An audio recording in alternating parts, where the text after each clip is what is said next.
तुषार तपासे यांच्याकडे, ते साताऱ्याहून आपल्यासोबत जोडले गेले।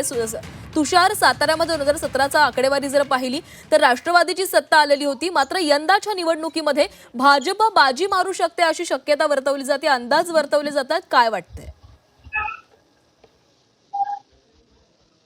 नक्कीच भाजपचा वरचष्मा इथं आज या सातारा जिल्ह्यावर राहिल्याचं आता पाहायला मिळते। कारण खरं तर राष्ट्रवादीचे जे बडे नेते होते ते सर्वच बडे नेते म्हणजे मंत्री शिवेंद्रसिंह राजे भोसले असतील, त्याचबरोबर जयकुमार गोरे असतील, असे बडे नेते खरं तर भाजपमध्ये गेल्यामुळं आता खरं तर भाजप आघाडीवर राहील सातारा जिल्हा परिषदेच्या। आता सातारा जिल्हा परिषदेत सांगायचं झालं तर 65 गट आहेत आणि त्याचबरोबर 130 गण आहेत आणि ह्या सगळ्या बाबतीत भाजपनं चांगलीच ह्याच्यामध्ये प्रचारामध्ये खरं तर सरशी घेतली होती।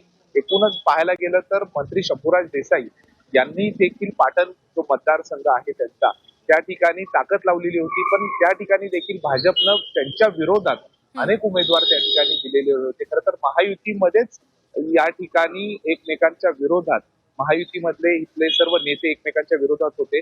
त्याचबरोबर त्यामुळे राष्ट्रवादी, ज्या दोन्ही राष्ट्रवादी आहेत, मग अजित पवार गटाची असेल किंवा शरद पवार, या दोन्ही राष्ट्रवादी एकत्र आल्या होत्या आणि त्या दोन्ही एकत्र आल्यानं त्यांना काही ठिकाणी शिवसेनेने देखील मदत केलेली आहे आणि असं एक तिरंगी चित्र या ठिकाणी साताऱ्यात पाहायला मिळालेलं आहे। खरं तर भाजपकडून मंत्री शिवेंद्रसिंह राजे भोसले असतील, मंत्री जयकुमार गोरे असतील, यांनी चांगली ताकद लावलेली होती। त्याचबरोबर अनेक सभा, अनेक म्हणजे शेकडो सभा सातारा जिल्ह्यातील प्रत्येक ठिकाणी म्हणजे ज्या ज्या ठिकाणी गट आहेत त्या त्या ठिकाणी सभा घेतल्या गेल्या आणि मोठ्या प्रमाणात प्रचार भाजपच्या वतीने करण्यात आलाय। त्यामुळे कुठेतरी हा भाजपचा जो आधी राष्ट्रवादीचा बालेकिल्ला होता तो ढासळताना दिसतोय आणि त्यामुळे या ठिकाणी भाजप आघाडी घेईल असं एकूण चित्र तरी पाहायला मिळतंय।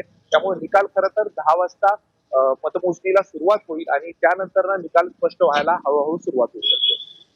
नक्कीच या संदर्भातली प्रत्येक अपडेट तुमच्याकडून घेत राहणार आहोत।